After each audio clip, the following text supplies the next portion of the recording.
আসসালামু আলাইকুম এভরিওয়ান। স্যাট একাডেমির পক্ষ থেকে সবাইকে স্বাগতম। আমি মোহাম্মদ জামিল ইসলাম, পড়াশোনা করছি রাজশাহী বিশ্ববিদ্যালয় মার্কেটিং ডিপার্টমেন্টে। আজকে আমরা রাজশাহী বিশ্ববিদ্যালয় বি ইউনিটের 2014-15 সেশনের অ্যাকাউন্টিং কোয়েশ্চেনটি সলভ করব। তার আগে এখানে একটা জিনিস দেখানোর আছে, জিনিসটা দেখাই চলো। দেখো, রাজশাহী বিশ্ববিদ্যালয় 2014-15 সেশনে বি ইউনিটকে বলা হয়তো ডি ইউনিট। কি বললাম? বি ইউনিটকে বলা হয়তো ডি ইউনিট। প্লাস 2014-15 সেশনে কিন্তু দুই সেট কোশ্চেন আসলো, একটা হচ্ছে অড আর একটা হচ্ছে ইভেন্ট। তো আমরা আজকে ইভেন্ট সেটের অ্যাকাউন্টিং কোশ্চেনটি সলভ করবো। কি বললাম? আজকে আমরা ইভেন্ট সেটের অ্যাকাউন্টিং কোশ্চেনটি সলভ করব। তো আমি তোমাদেরকে নতুন করে কিছু বলবো না যে কোয়েশ্চেন সলভ তোমাদেরকে করতে হবে। কোয়েশ্চেন সলভ কিন্তু যারা তোমরা আমাদের রেগুলার নিয়মিত লাইভ ক্লাসগুলো করতেছো তারা অবশ্যই জানো যে কোয়েশ্চেন সলভের গুরুত্বটা কতটা বেশি, প্লাস স্পেশালি ফর রাজশাহী বিশ্ববিদ্যালয়। কারণ রাজশাহী বিশ্ববিদ্যালয় হুবাহু সেম প্রশ্ন রিপিট করে, আর রিপিট না করলেও দেখা যায় যে সেম প্যাটার্নের প্রশ্ন চলে আসে। সো দ্যাটস ওয়াই প্রশ্ন সলভ, কোয়েশ্চেন ব্যাংক সলভ অনেক বেশি গুরুত্বপূর্ণ। তো চলো আমরা আমাদের প্রথম প্রশ্নটা সমাধানের দিকে যাই। দেখো, প্রথম প্রশ্ন কি বলছে, একটি আসবাবপত্রের ক্রয় মূল্য কত? 3500 টাকা। আসবাবপত্রের অবচয় হার হচ্ছে 10% সরলরৈখিক পদ্ধতিতে। পুঞ্জীভূত অবচয়ের পরিমাণ হচ্ছে 2100 টাকা। তাহলে আসবাবপত্রটি কেনা হয়েছিল কত বছর পূর্বে? আবার দেখো, আসবাবপত্রের ক্রয় মূল্য কত? 3500, অবচয় হার হচ্ছে 10%, তারপর হচ্ছে পুঞ্জীভূত অবচয়ের পরিমাণ হচ্ছে 2100 টাকা। তাহলে আসবাবপত্রটি কেনা হয়েছিল কত বছর পূর্বে? তো দেখো, এখানে বলছে কি পুঞ্জীভূত অবচয় বের করছি আমরা। কি বলছি? পুঞ্জীভূত অবচয় আমরা বের করছি 2100 টাকা, বাট কত বছরের পুঞ্জীভূত অবচয় বের করছি এটা কিন্তু দেওয়া নাই। তো আমাদের প্রথমে হচ্ছে 1 বছরের অবচয় বের করা লাগে। প্রথমে কি আমাদের কাজ? প্রথম কাজ হচ্ছে আমাদের 1 বছরের অবচয় বের করতে হবে। তো চলো আমরা বার্ষিক অবচয় বের করি। বার্ষিক অবচয় ইকুয়াল আমাদের হচ্ছে ক্রয় মূল্য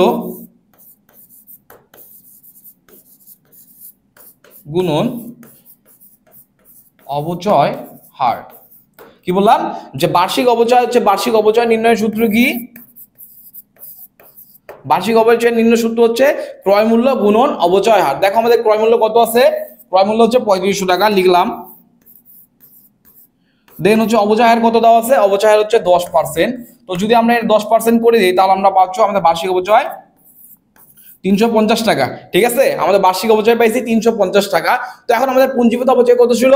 পুঞ্জীভূত অবচয় হচ্ছে 2100 টাকা, এবং আমাদের বার্ষিক অবচয় হচ্ছে কত? বার্ষিক অবচয় হচ্ছে 350 টাকা। আমাদের এটা হচ্ছে বার্ষিক অবচয়। দেখো আমরা কি পাইছি? বার্ষিক অবচয় পাইছি 350 টাকা। তো আমরা যদি এখন পুঞ্জীভূত অবচয়ের সাথে বার্ষিক অবচয় একটা ভাগ করে দেই তাহলে কিন্তু আমরা আমাদের কাঙ্ক্ষিত বছর পেয়ে যাব।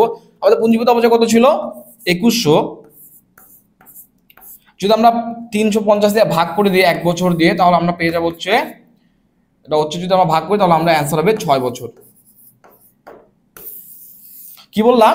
দেখো আমরা প্রথমে বার্ষিক অবচয় বের করছি, 1 বছরের পাইছি। তো আমরা যেহেতু আমরা পুঞ্জীভূত অবচয় এখানে বের করা আছে, পরিমাণ বের করা আছে, তো আমরা জানি না যে কত বছর আগে কত বছরের পুঞ্জীভূত অবচয় করা হয়েছে। তো দ্যাটস ওয়াই 2100 দিয়ে যখন আমরা 350 কে ভাগ করে দিলাম আমরা আমাদের কাঙ্ক্ষিত আনসার পেয়ে গেলাম। কি বললাম? 2100 কে যখন আমরা 350 দিয়ে ভাগ করে দিলাম তখন আমরা পেয়ে গেলাম। তো আমরা এখন কি পাচ্ছি? আসবাবপত্রটি কেনা হয়েছিল 6 বছর পূর্বে। এটা হচ্ছে আমাদের অ্যান্সার। তো আশা করি বুঝতে পারছো। চলো আরেকবার রিভিউ করে নেই। ক্রয় মূল্য গুণন অবচয় হার, আমাদের ক্রয় মূল্য 3500 টাকা এবং হচ্ছে কি অবচয় হার ছিল 10%। তার মানে আমরা বার্ষিক অবচয় পাইলাম হচ্ছে 350। এখন আমাদের পুঞ্জীভূত অবচয়ের পরিমাণ ছিল কত? 2100 টাকা। পুঞ্জীভূত অবচয়ের পরিমাণ ছিল 2100 টাকা, বাট আমরা জানি না যে কত বছরে পুঞ্জীভূত অবচয় করেছি। তো দ্যাটস ওয়াই আমরা কি করছি? পুঞ্জীভূত অবচয় ভাগ বার্ষিক অবচয় করে দিচ্ছি। দেখো 2100 ভাগ 350, তো আমরা আমাদের কাঙ্ক্ষিত বছর পেয়ে গেছি। তার মানে বুঝলাম যে পুঞ্জীভূত অবচয় 6 বছরের করা হয়েছে, তার মানে হচ্ছে আসবাবপত্রটি কেনা হয়েছে 6 বছর পূর্বে। তো এটা হচ্ছে আমাদের অ্যান্সার। আশা করি বুঝতে পারছো। নেক্সটটা দেখি।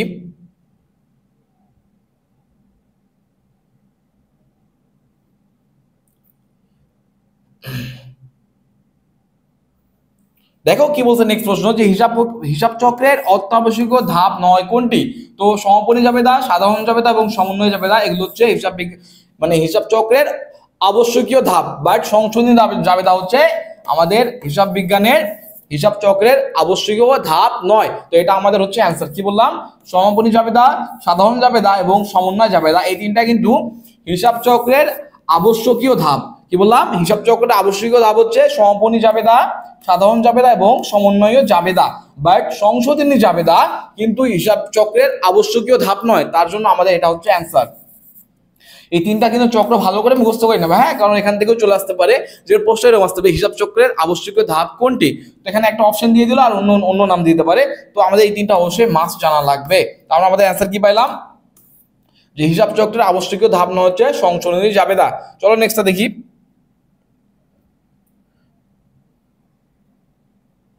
দাঁড়াও, এখানে উত্তরটা শো করতেছে, উত্তরটা অফ করে দিই।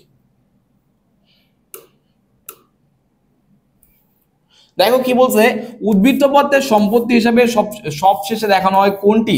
কি বললাম, উদ্বৃত্ত পত্রে মানে হচ্ছে আর্থিক অবস্থার বিবরণীতে সবচেয়ে শেষে কোন সম্পত্তি দেখানো হয়, আমাদের অ্যান্সার হচ্ছে অলিক সম্পদ। এই জিনিসগুলো বোঝানোর কিছু নেই, বুঝছো। তো আমি তোমাদেরকে জাস্ট অ্যান্সারগুলো বলতেছি, অ্যান্সারগুলো মাথায় রাখলেও হয়ে যাবে, আশা করে যাই।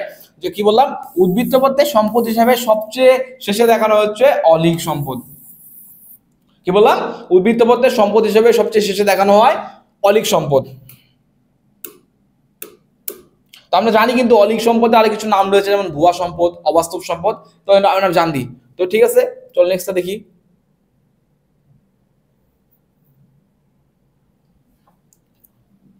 কি বলছে, দায়ের উদাহরণ নয় কোনটি। দেখো, আয়কর সঞ্চিতি, তারপর হচ্ছে অগ্রিম আয়, দেন অবন্টিত মুনাফা, এই তিনটা কিন্তু হচ্ছে দায়। কি বললাম, ভালো করে দেখো, কি বললাম, দায়ের উদাহরণ নয় কোনটি। তো আয়কর সঞ্চিতি, অগ্রিম আয় এবং অবন্টিত মুনাফা, এই তিনটা হচ্ছে দায়।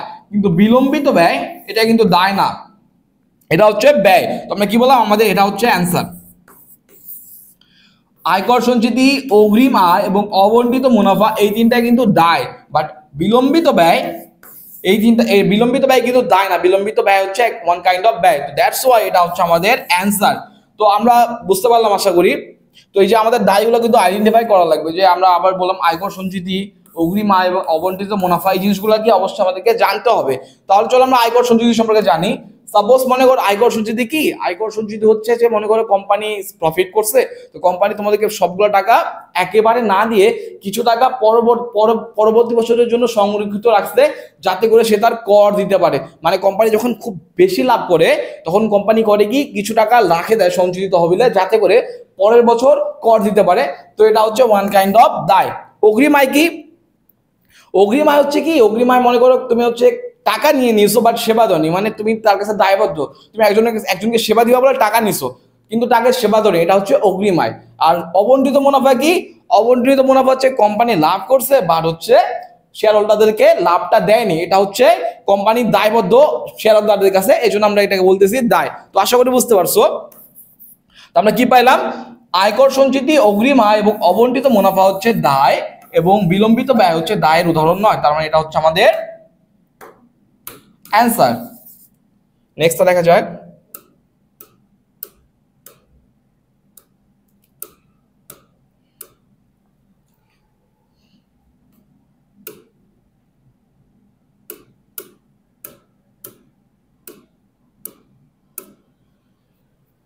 দেখো নেক্সট প্রশ্ন কি বলছে, যে রেওয়া মিলে প্রদর্শিত দেনাদানের পরিমাণ হচ্ছে 15,200 টাকা, অনাদায়ী দেনা হচ্ছে 200 টাকা, অনাদায়ী দেনা সঞ্চিতি হচ্ছে কত, অনাদায়ী দেনা সঞ্চিতি হচ্ছে 5% এবং বাট্টা 2% হলে বাট্টা সঞ্চিতির পরিমাণ কত। কি বললাম, যে বাট্টা 2% হলে বাট্টা সঞ্চিতির পরিমাণ কত। তো আমাদের এখন নির্ণয় করতে হবে, যে বলতেছে আমাদের দেনাদার কত ছিল, প্রথমে লিখি দেনাদার। দেনাদার ছিল হচ্ছে, ভালো করে দেখবা, এটা কিন্তু প্রসেস, হ্যাঁ, ভালো করে সুন্দর করে দেখবা। তারপর হচ্ছে আমাদের অনাদায়ী দেনা কত ছিল, অনাদায়ী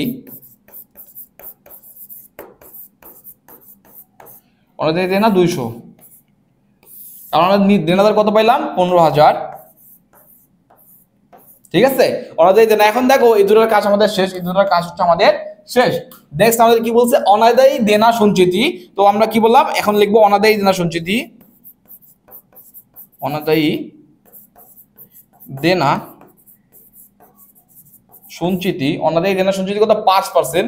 তো যদি আমরা এটা 5% বের করি, 5% বের করা হচ্ছে 750। যদি আমরা 750 বাদ দিয়ে দিই তাহলে 5 পাচ্ছি, এখানে 5 পাচ্ছি, এখানে হচ্ছে কত পাচ্ছি 2, এখানে হচ্ছে 14,250 টাকা আমরা পাচ্ছি আমাদের দেনাদার, ঠিক আছে, আমাদের সবগুলো বাদ দিয়ে অনাদায়ী দেনা এবং দেনা সঞ্চিতি বাদ দিয়ে আমরা পাচ্ছি হচ্ছে কত 14,200। এখন আমরা যদি এটার উপর বার্তা সঞ্চিতি পরিমাণ নির্ণয় করি, বার্তা সঞ্চিতি 2% মানে হচ্ছে আমরা যদি 2% বের করি তাহলে কত হবে 285। কি বললাম, যদি আমরা 14,250 এর বার্তা সঞ্চিতি বের করি 2% তাহলে আমাদের হবে 285 অ্যান্সার। দেখো 285 আছে, হ্যাঁ আছে, এটা হচ্ছে আমাদের অ্যান্সার। তো আরেকবার চলো রিভিউ করি। প্রথমে হচ্ছে দেনাদার থেকে আমাদেরকে অনাদায়ী পাওনা বাদ দিতে হবে। কি বললাম, অনাদায়ী দেনা বাদ দেওয়া লাগবে। তো আমরা যেটা পাইলাম অ্যান্সার আমাদের, তারপর হচ্ছে আমাদের ওখান থেকে অনাদায়ী দেনা সঞ্চিতি বাদ দিতে হবে, মানে 15,000-এর 5%। অনাদায়ী দেনা সঞ্চিতি কত, 15,000-এর 5% যদি করি তাহলে 750 টাকা পাচ্ছি। 750 পাইলাম। এখন 750 আমরা এখান থেকে 15,000 থেকে বাদ দিলে আমাদের হচ্ছে 14,250 টাকা। ওকে, দেন হচ্ছে আমরা বার্তা সঞ্চিতি বাদ দিব। বার্তা সঞ্চিতি আমাদের কত, বার্তা সঞ্চিতি 2%, তাহলে আমরা বের করলাম হচ্ছে বার্তা সঞ্চিতি আমাদের কত, বার্তা সঞ্চিতি আমাদের হচ্ছে 285 টাকা। তো আশা করি বুঝতে পারছো, এটা হচ্ছে আমাদের অ্যান্সার। নেক্সট দেখা যাক।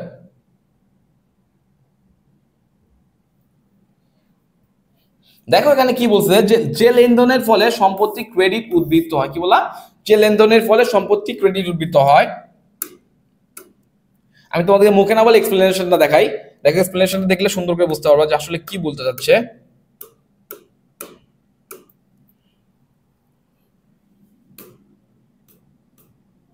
দেখো এখানে কি বলছে, সম্পত্তি ক্রেডিট উদ্বৃত্ত কখনোই হয় না। কি বললাম, সম্পত্তি ক্রেডিট উদ্বৃত্ত কখনোই হয় না, তবে সম্পত্তি হ্রাস পেলে হিসাব সমীকরণ অনুসারে সম্পত্তি ক্রেডিট হয়। কি বললাম, যে সম্পত্তি কখনোই ক্রেডিট উদ্বৃত্ত হবে না, মানে সবসময় সম্পত্তি ডেবিট উদ্বৃত্ত হবে। এবং তবে সম্পত্তি যদি হ্রাস পায় তাহলে সমীকরণে দেখা যাবে যে সম্পত্তি ক্রেডিট হয়।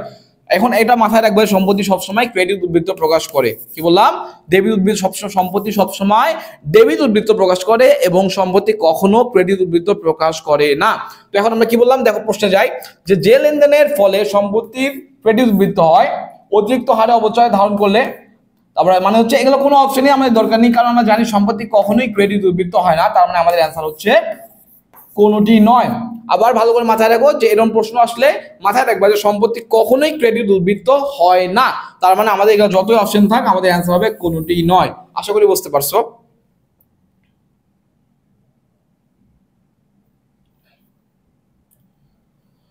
দেখো কি বলছে, সমাপনী মজুদ পণ্য, কি বলছে যে সমাপনী মজুদ পণ্য রেওয়া মিলে না দেখার কারণ কি, সমাপনী মজুদ পণ্য রেওয়া মিলে না দেখার কারণ হচ্ছে সমাপনী মজুদ পণ্য ক্রয়ের মধ্যে থাকে। আবার শোনো ভালো করে, যে সমাপনী মজুদ পণ্য রেওয়া মিলে কেন দেখানো হয় না, সমাপনী মজুদ পণ্য রেওয়া মিলে না দেখার কারণ হচ্ছে সমাপনী মজুদ পণ্য ক্রয়ের মধ্যে থাকে। এটা ভালো করে মাথায় রাখবা। আবার দেখো যে সমাপনী মজুদ পণ্য রেওয়া মিলে না দেখার কারণ কি, সমাপনী মজুদ পণ্য ক্রয়ের মধ্যে থাকে। আমি তোমাদেরকে একটা কথা বারবার বলি, অ্যান্সারগুলো বারবার রিপিট করি তোমাদের সুবিধার্থে, কারণ তোমরা যদি আমার কথাগুলো জাস্ট একবার করে শুনো তাহলে কিন্তু অবশ্যই তোমাদের জিনিসটা মাথায় চলে আসবে। আর একটা কথা মাথায় রাখবা, যে পড়ার থেকে কিন্তু শোনা কথা মানুষের অনেক বেশি মনে থাকে। তো দ্যাটস ওয়াই আমি তোমাদেরকে যে কথাগুলো বলতেছি তোমরা যদি এগুলো ভালো করে শোনো তো ইনশাআল্লাহ তোমাদের নেক্সট টাইম আর কখনোই কোয়েশ্চেন ব্যাংক সলভ করা লাগবে না। আমার একটা ক্লাস করবা, তোমার সেই সালের কোয়েশ্চেন সলভ আশা করা যায়। ওকে, তো আমরা এখানে পাইলাম কি, সমাপনী মজুদ পণ্য রেওয়া মিলে না দেখার কারণ হচ্ছে সমাপনী মজুদ পণ্য ক্রয়ের মধ্যে আবদ্ধ থাকে। তো নেক্সট দেখা যাক।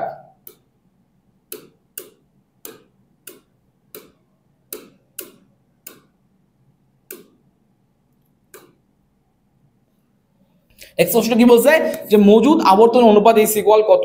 মজুদ আবর্তন অনুপাত ইজ ইকুয়াল বিক্রিত পণ্যের ব্যয় ভাগ গড় মজুদ। কি বললাম, মজুদ আবর্তন, এটা কিন্তু সূত্র, হ্যাঁ এখানে বোঝানোর কিছু নাই। মজুদ আবর্তন অনুপাত নির্ণয়ের সূত্র কি, বিক্রিত পণ্যের ব্যয় ভাগ হচ্ছে গড় মজুদ। কি বললাম, বিক্রিত পণ্যের ব্যয় ভাগ গড় মজুদ হচ্ছে মজুদ আবর্তন অনুপাতের সূত্র। দেখো মজুদ আবর্তন অনুপাতের আবার আদর্শ মান কত, বছরে 10 বার, এটা মাথায় রাখবা। মজুদ আবর্তন অনুপাতের আদর্শ মান হচ্ছে বছরে 8 বার। আবার দেখো, আবার কি বললাম, মজুদ আবর্তন অনুপাতের আদর্শ মান হচ্ছে বছরে 8 বার। এবং কি পাইলাম, মজুদ আবর্তন অনুপাতের সূত্র বিক্রিত পণ্যের ব্যয় ভাগ গড় মজুদ। নেক্সট দেখা যাক কি বলছে এখানে। দেখো যে যন্ত্রপাতির পুঞ্জীভূত অপচয় কি, যন্ত্রপাতির পুঞ্জীভূত অপচয় আমরা সবাই জানি এটা হচ্ছে বিপরীত সম্পদ হিসাব। কি বললাম?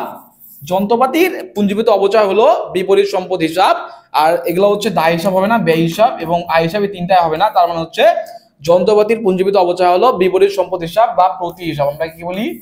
প্রতি হিসাব। তো অপচয় আমরা বিপরীত সম্পত্তি হিসাবকে আমরা প্রতি হিসাবও বলি। তো কি বললাম? যন্ত্রপাতির অপচয় হলো বিপরীত সম্পত্তি হিসাব।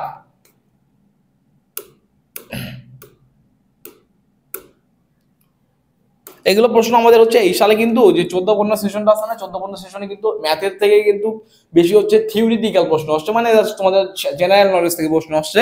তো জানিস কোনো, দেখো বোঝানোর কিছু নাই। উদ্বৃত্ত পথে দেনাদার দেখানো হয় আদায়যোগ্য মূল্যে। কি বললাম? উদ্বৃত্ত পথে দেনাদার দেখানো হয় আদায়যোগ্য মূল্যে, এটা হচ্ছে আমাদের অ্যান্সার। আবার শুনো, উদ্বৃত্ত পত্রে দেনাদার দেখানো হয় আদায়যোগ্য মূল্যে। নেক্সটটা দেখা যাক।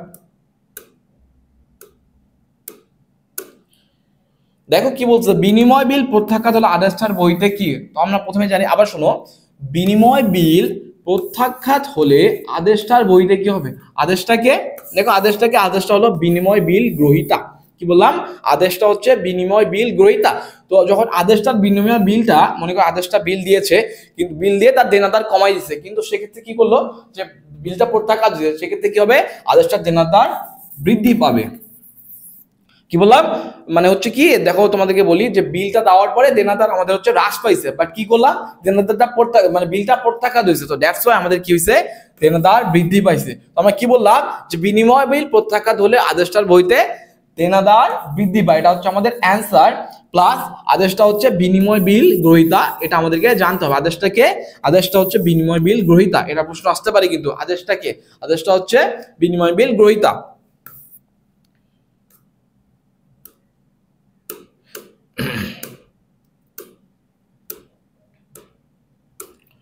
দেখো এখানে কি বলছে, একটি ফার্মের চলতি দায় পরিশোধ করার ক্ষমতা পরিমাপ করে হচ্ছে, আবার দেখো, একটি ফার্মের চলতি দায় পরিশোধ করার ক্ষমতা পরিমাপ করে হচ্ছে তড়িৎ অনুপাত। কি বললাম? একটি ফার্মের চলতি দায় পরিশোধ করার ক্ষমতা পরিমাপ করে হচ্ছে তড়িৎ অনুপাত। তড়িৎ অনুপাতের সূত্র কি? দেখো, তড়িৎ অনুপাত তড়িৎ সম্পত্তি ভাগ তড়িৎ দায়। ভালো করে দেখো, সূত্র এখন আসতে পারে যে তড়িৎ অনুপাতের সূত্র কি? তড়িৎ সম্পত্তি ভাগ তড়িৎ দায়। আবার দেখো যে তড়িৎ অনুপাতে আদর্শ মান কত? 1:1। ভালো করে দেখো, হ্যাঁ, কি বললাম, যে তড়িৎ অনুপাতের আদর্শ মান কত?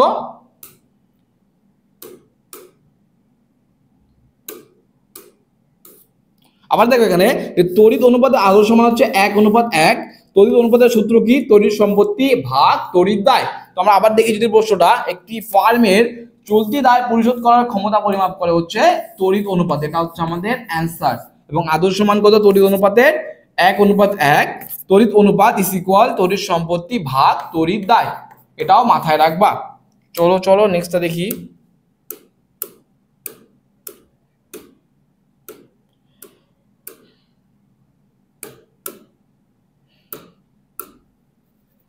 দেখো নেক্সট কি বলছে, উত্তরগুলো দেখাচ্ছে, এটা খুব সমস্যা করতেছে। হ্যাঁ, তো আমরা হচ্ছে উত্তরগুলো আগে দেখবো না, আগে হচ্ছে আমরা জিনিসটা বোঝার চেষ্টা করবো, তারপর উত্তরগুলো দেখবো, ঠিক আছে? তো দেখো আমাদের কি বলছে, যে মূলধন জাতীয় আয় কোনটা? কি বললাম? মূলধন জাতীয় আয় কোনটা? দেখো, লভ্যাংশ প্রাপ্তি এবং বিনিয়োগের সুদ, এটা হচ্ছে কিন্তু মুনাফা জাতীয় আয়। কি বললাম? মুনাফা জাতীয় আয় হচ্ছে লভ্যাংশ প্রাপ্তি, এবং অনাদায়ী পাওনা হচ্ছে কি? অনাদায়ী পাওনা হচ্ছে মুনাফা জাতীয় ব্যয়।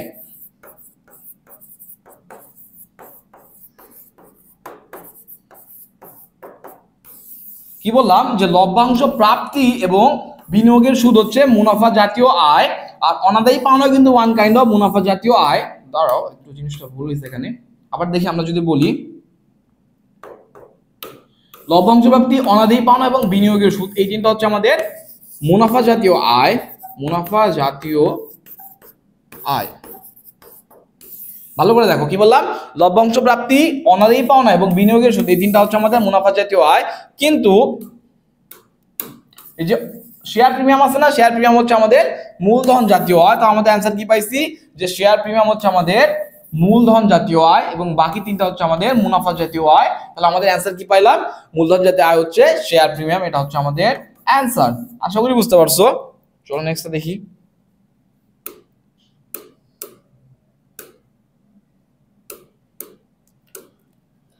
দেখো নেক্সট প্রশ্ন কি বলছে যে মালিকানা সত্ত্বাধিকার বলতে কি বোঝায়? শুধু কি মূলধনকে বোঝায় মালিকানা সত্ত্ব? না। দায়কেও মালিকানা সত্ত্ব শুধু বোঝায় না, সম্পত্তিকেও শুধু মালিকানা সত্ত্ব বোঝায় না। তার মানে হচ্ছে মূলধন মালিকানা সত্ত্বাধিকার বলতে বোঝায় মূলধন ও অবন্টিত লাভ। এটা হচ্ছে আমাদের অ্যান্সার। কি বললাম যে মালিকানা সত্ত্বাধিকার বলতে বোঝায় হচ্ছে মূলধন ও অবন্টিত লাভ। এটা হচ্ছে আমাদের অ্যান্সার।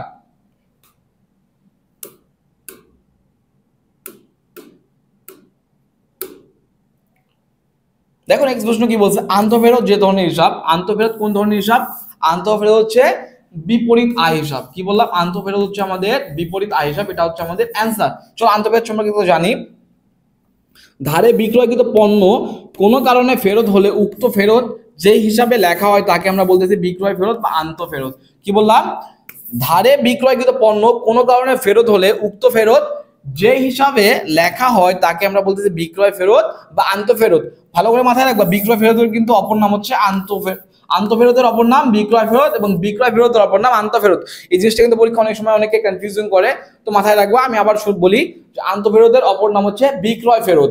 তো কি বললাম যে আন্তঃফেরত যে ধরনের হিসাব সেটা হচ্ছে বিপরীত আয় হিসাব, এবং ধারে বিক্রয়কৃত পণ্য কোনো কারণে যদি ফেরত হয় সেই হিসাবে লেখা হয় তাকে আমরা বলতেছি বিক্রয় ফেরত বা আন্তঃফেরত। আশা করি বুঝতে পারছো।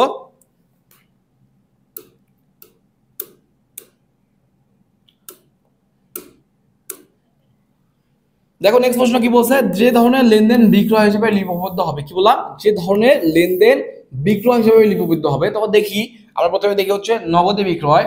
নগদে বিক্রয় যদি জাবেদা কি হবে? নগদ ডেবিট বিক্রয় ক্রেডিট। তার মানে এখানে হচ্ছে বিক্রয় হিসাব লিপিবদ্ধ হবে। দেন দেখো ধারে বিক্রয়, দেনাদার ডেবিট, হচ্ছে বিক্রয় ক্রেডিট। কি বললাম? দেখো এখানে কিন্তু বিক্রয় হিসেবে ইনক্লুড আছে।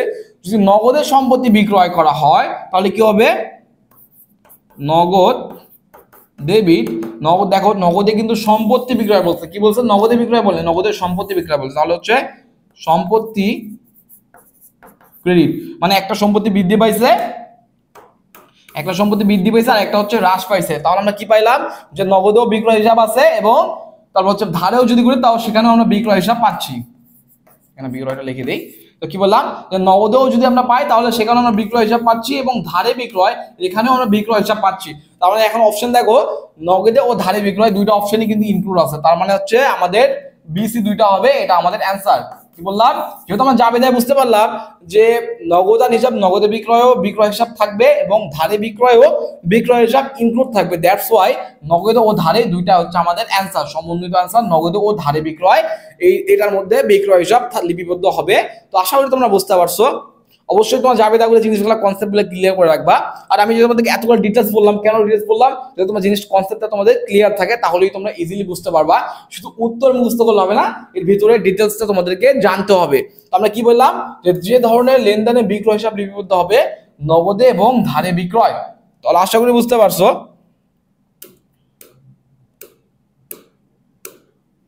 দেখো নেক্সট কি বলছে,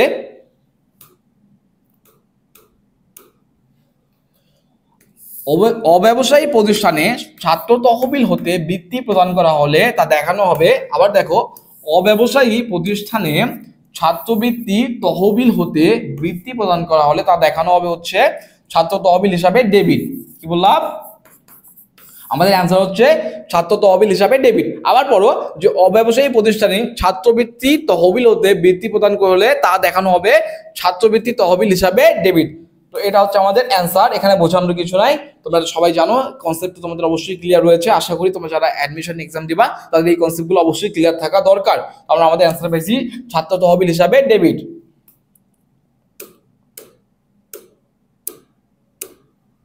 কি বললাম? যে হিসাব স্থানান্তর লিপিবদ্ধ হয় কোথায়? হিসাব স্থানান্তর লিপিবদ্ধ হচ্ছে প্রকৃত জাবেদায়।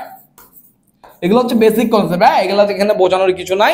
আমরা জাস্ট এখানে হচ্ছে যেহেতু এখানে থিওরিটিক্যাল প্রশ্ন আসছে, তো দ্যাটস ওয়াই আমাদের জাস্ট এগুলো বেসিক আমাদের সাধারণ নলেজ রাখার জন্য এই প্রশ্নগুলো আসছে। তো আমরা জাস্ট উত্তরগুলো দেখে নেই। যে হিসাব স্থানান্তর লিপিবদ্ধ করা হচ্ছে প্রকৃত জাবেদা। এটা হচ্ছে আমাদের অ্যান্সার। চলো নেক্সট দেখি।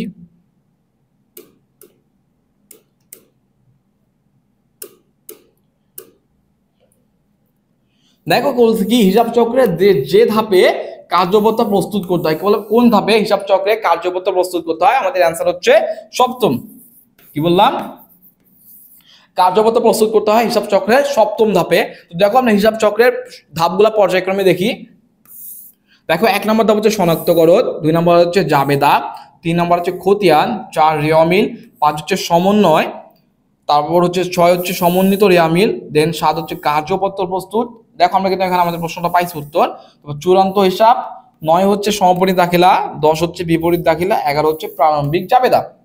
তো কি বললাম যে হিসাব চক্রের ধাপ সমূহগুলো আমাদেরকে পর্যায়ক্রমে মনে রাখতে হবে। তো এখানে যেহেতু কার্যপদ্ধতি সম্পর্কে দিয়ে দিছে, তো নেক্সট টাইমে রেওয়ামিল সম্পর্কে দিতে পারে, সমন্বিত রেওয়ামিল, সমাপনী জাবেদা, যে কোনো একটা তুলে দিয়ে বলে হিসাব চক্রের কততম ধাপ। তো অবশ্যই তোমাদেরকে এই যে ধাপগুলো আছে না, 11টা ধাপ, অবশ্যই তোমাদেরকে সিরিয়াল মেনটেন করে মুখস্থ রাখতে হবে, কারণ এখান থেকে প্রশ্ন আসার সম্ভাবনা অনেক বেশি। অবশ্যই তোমরা, আমি আশা করি তোমরা বুঝতে পারছো আমি কি বলতেছি তোমাদেরকে, যে হিসাব চক্রের ধাপগুলো পর্যায়ক্রমে সিরিয়াল বাই সিরিয়াল মুখস্থ করে নিবা। যদি, কারণ এখানে কার্যপত্র সপ্তম ইন্ডিকেট করছে, নেক্সট টাইম রেওয়ামিল থেকে দিতে পারে, জাবেদা থেকে দিতে পারে, প্রারম্ভিক জাবেদা, এখানে লিখে বললো যে এটা কততম ধাপ হিসাব চক্রে। তো অবশ্যই তোমাদেরকে এটা মুখস্থ রাখতে হবে। তাহলে আমাদের অ্যান্সার কি পাইলাম, যে হিসাব চক্রের যে ধাপে কার্যপত্র প্রস্তুত করা হয় সেটা হচ্ছে সপ্তম ধাপে, এবং ধাপে আমাদের হিসাব চক্রের ধাপগুলো পর্যায়ক্রমে আমাদেরকে মুখস্থ করতে হবে। চলো নেক্সটটা দেখি। কি বলছে যে অর্জিত মুনাফা মূলধনে পরিণত করার জন্য মঞ্জুর করা হয় কি? অর্জিত মুনাফা মূলধনে পরিণত করার জন্য মঞ্জুর করা হয় কি? মানে কোম্পানি কি করছে, কোম্পানি হচ্ছে মুনাফা অর্জন করছে, মুনাফা অর্জন করে সেটাকে তারা হচ্ছে মূলধনে কনভার্ট করতে চাচ্ছে, তাহলে সেক্ষেত্রে কি করতে পারে কোম্পানি? করতে পারে হচ্ছে বোনাস শেয়ার। আমরা জানি যে বোনাস শেয়ার কি? বোনাস শেয়ার হচ্ছে কোম্পানি লাভ করছে, সেই লাভটা হচ্ছে শেয়ার হোল্ডারদেরকে লভ্যাংশ না দিয়ে সেই লাভটাকে শেয়ারে কনভার্ট করছে, এবং শেয়ার কনভার্ট করে সে শেয়ার হোল্ডারদেরকে দিয়ে দিচ্ছে। কি বললাম, যে মনে করো কোম্পানি মুনাফা অর্জন করছে, মুনাফা অর্জন করার পর তারা হচ্ছে যে লাভটা পাইছে, লাভটা হচ্ছে তারা হচ্ছে শেয়ার হোল্ডারদেরকে মাঝে বিতরণ না করে তারা সেই লাভটাকে শেয়ারে কনভার্ট করছে, দেন তারা সেই শেয়ারগুলো হচ্ছে কাকে দিয়েছে? শেয়ার হোল্ডারদেরকে দিয়েছে। এটাকে আমরা বলতেছি বোনাস শেয়ার। আমরা কি বুঝলাম, যে অর্জিত মুনাফা মূলধনে পরিণত করার জন্য মঞ্জুর করা হয় বোনাস শেয়ার। আশা করি বুঝতে পারছো।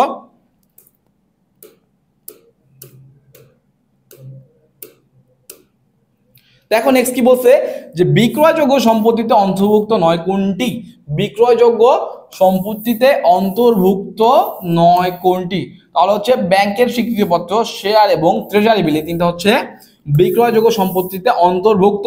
আবার ভালো করে দেখো, যে ব্যাংকের স্বীকৃতিপত্র, শেয়ার এবং ট্রেজারি বিল, এই তিনটা হচ্ছে আমাদের ব্যাংকের সম্পত্তিতে অন্তর্ভুক্ত। তার মানে বাকি কি থাকলো?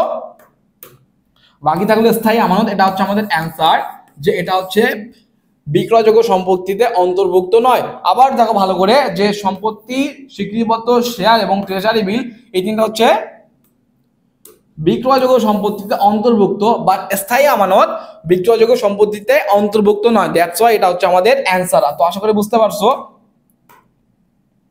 এটা হচ্ছে আমাদের অ্যান্সার, স্থায়ী আমানত হচ্ছে আমাদের অ্যান্সার। চলো নেক্সট দেখি।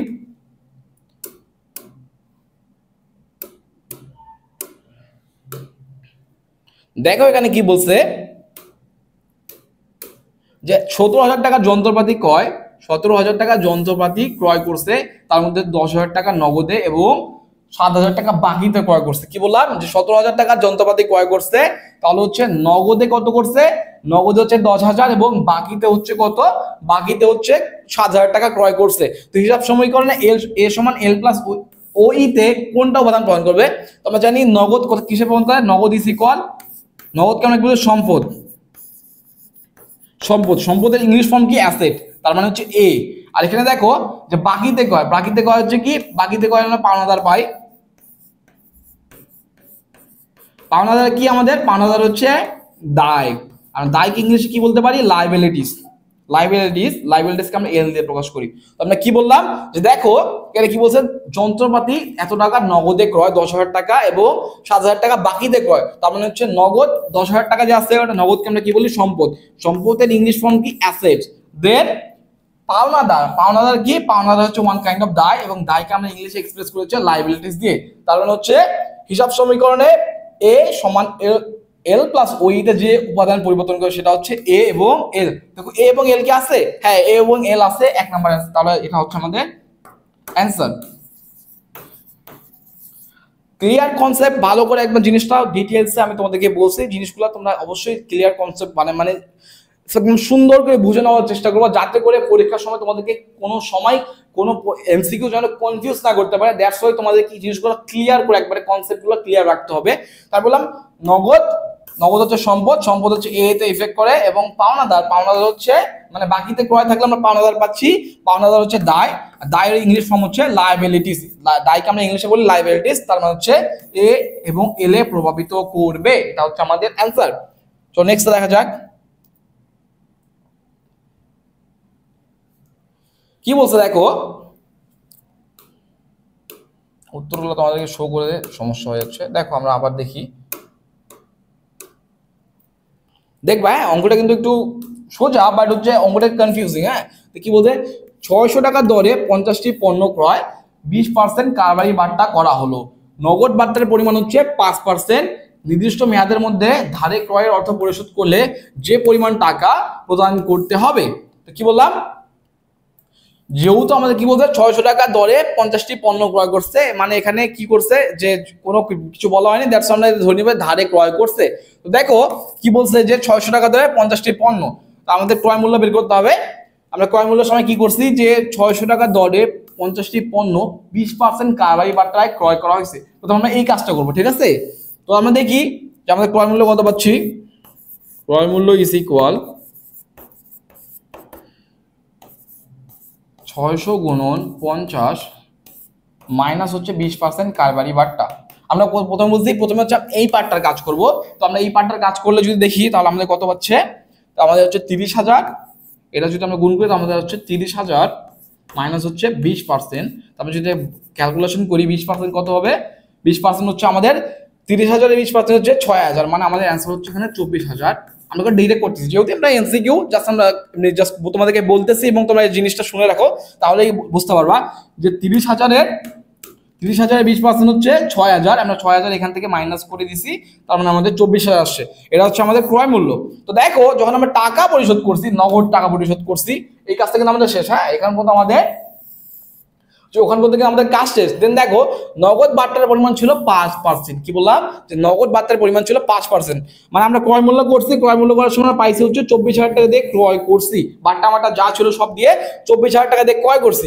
দেন আমরা যখন টাকা পরিশোধ করছি, মানে আমরা এটা কিন্তু বাকিতে ক্রয় করছি। সো যখন আমরা টাকা পরিশোধ করছি তখন কি হয়েছে, যখন আমরা টাকা পরিশোধ করছি তখন কি করতে আমাদের, আমরা বার্তা পাইছি হচ্ছে 5%। কি বললাম, বার্তা যখন করছি তখন আমরা পাইছি 5%, তার মানে এটা হচ্ছে যদি আমরা এর 5% বের করি, এটা যদি বাদ দিয়ে দিই তাহলে আমাদের অ্যান্সার কত হবে, অ্যান্সার হবে হচ্ছে 22,800। এটা হচ্ছে আমাদের অ্যান্সার। কি বললাম যে আমরা ক্রয় মূল্য করছি হচ্ছে, আমাদের ক্রয় মূল্য হচ্ছে 24,000 টাকা, কিন্তু যখন আমরা নগদ পরিশোধ করছি তখন কিন্তু আমাদের আরো 5% বাড়টা দিছে, মানে আমাদেরকে আরো ছাড় দিছে। তো আমরা হচ্ছে কি, তো আমরা যদি আমরা 24,000 থেকে 5% বাদ দিয়ে দেই, গুণ করে এখানে বাদ যদি দিয়ে দেই তাহলে আমরা কত পাচ্ছি, তাহলে আমরা হচ্ছে 22,800 আমাদের কাঙ্ক্ষিত অ্যান্সার পেয়ে যাব। তো আশা করি, আমি ক্যালকুলেশন করলাম না, করলে হচ্ছে এমসিকিউটা বড় হয়ে যাবে, দ্যাটস ওয়াই আমি তোমাদেরকে বললাম যে আমরা যখন 24,000 গুণন 5% বের করলাম, তো 5% আমরা বাদ দিলে আমরা পাচ্ছি 22,800 টাকা। এটা হচ্ছে আমাদের অ্যান্সার। আশা করি বুঝতে পারছো, এটা হচ্ছে অ্যান্সার। প্রথমে আমাদেরকে ক্রয় মূল্যটা বের করছি, ক্রয় মূল্য আমরা পাইছি হচ্ছে 24,000 টাকায় ক্রয় করছি, যত কিছু ছিল কারবারি বার্তা বাদ দেওয়ার পর আমরা 24,000 টাকায় ক্রয় মূল্য করছি। দেন আমরা হচ্ছে যখন টাকাটা পরিশোধ করতে গেছি তখন কি হয়েছে, তখন আমাদেরকে আরো 5% বার্তা দিয়েছে, দ্যাটস ওয়াই আমরা 24,000 থেকে আরো 5% বার্তা বাদ দিছি, এবং আমরা আমাদের কাঙ্ক্ষিত অ্যান্সার 22,800 পেয়ে গেছি। এটা হচ্ছে আমাদের অ্যান্সার। তো আশা করি তোমরা বুঝতে পারছো, না বুঝতে পারলে আবার ভিডিওটা একটু রিভার্স করে দেখবা, তাহলে তোমরা বুঝতে পারবা। ওকে,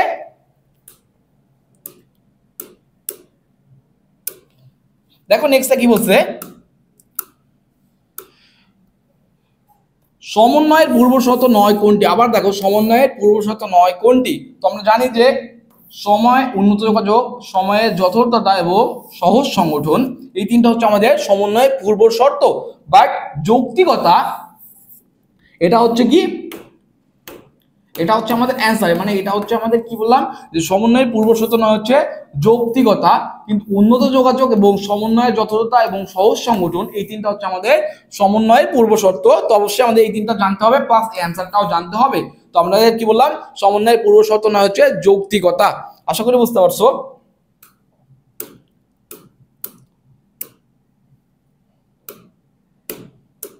দেখো এটা কিন্তু আমাদের লাস্ট কোশ্চেন। হ্যাঁ, কি বলছে দেখো, যে আমাদের প্রত্যক্ষ কাঁচামাল হচ্ছে 50,000 টাকা, প্রত্যক্ষ শ্রম হচ্ছে 40,000 টাকা, প্রত্যক্ষ অন্যান্য খরচ হচ্ছে 10,000 টাকা, কারখানা উপরিব্যয় হচ্ছে 20,000 টাকা, অগ্রিম খরচ 10,000 টাকা এবং বিক্রয় খরচ হচ্ছে 12,000 টাকা। তাহলে আমাদের উৎপাদন ব্যয় কত হবে? কি বলছে উৎপাদন ব্যয় কত হবে? আমাদেরকে এখানে কি করতে হবে তার আগে আমাদেরকে জানতে হবে যে কোনগুলো বাদ দিতে হবে। উৎপাদন ব্যয়ের মধ্যে অগ্রিম খরচের কোনো কাজ নেই, তার মানে এটা বাদ। বিক্রয় কোনো কাজ নেই, তার মানে এটাও বাদ। আমরা কি বললাম, উৎপাদন ব্যয় কত হবে, তো আমরা প্রথমে আগে বাদ দিয়ে দেবো, যেই কাজগুলো হবে না ওগুলো লেনদেনগুলো বাদ দিয়ে দিই। তো কি বললাম, উৎপাদন ব্যয়ের মধ্যে অগ্রিম খরচের কোনো কাজ নেই, তার মানে এটা বাদ। বিক্রয় খরচ আমাদের কোনো কাজ নেই, উৎপাদন ব্যয়, তার মানে এটা বাদ। এখন আমরা যদি এগুলো সবগুলো টোটাল করে দেই, 50,000, 40,000, দেন 10,000, দেন হচ্ছে 20,000, এগুলো যদি আমরা যোগ করি তাহলে আমাদের কাঙ্ক্ষিত অ্যান্সার পেয়ে যাবো। তো দেখি যোগ করি চলো। 50,000, আমাদের প্রত্যক্ষ কাঁচামাল 50,000, দেন প্রত্যক্ষ শ্রম হচ্ছে 40,000, দেন হচ্ছে আমরা প্রত্যক্ষ অন্যান্য খরচ পাইছি হচ্ছে 10,000 টাকা, দেন কি পাইছি, দেন হচ্ছে কারখানা উপরিব্যয় হচ্ছে 20,000 টাকা। আমাদের ক্যান্সার কি পেলাম, যদি আমরা টোটাল করি 50, 90, 1,00,000, 1,20,000 টাকা। এটা হচ্ছে আমাদের অ্যান্সার। তো আশা করি বুঝতে পারছো যে উৎপাদন ব্যয় নির্ণয়ের সময় আমাদেরকে প্রথমে দেখতে হবে যে কোন লেনদেনগুলো উৎপাদনের মধ্যে অন্তর্ভুক্ত হবে না। তো আমরা পাইছি অগ্রিম খরচ এবং বিক্রয় খরচ, এই দুটো অন্তর্ভুক্ত হবে না, তার মানে এই দুটোকে আমরা বাদ দিয়ে সবগুলো টোটাল করে দিছি। এগুলো হচ্ছে আমাদের অ্যান্সার 1,20,000 টাকা। এটা হচ্ছে আমাদের অ্যান্সার। তো আশা করি তোমরা বুঝতে পারছো। এই ছিল আমাদের আজকের লাইভ ক্লাস। ধন্যবাদ আমাদের সাথে থাকার জন্য।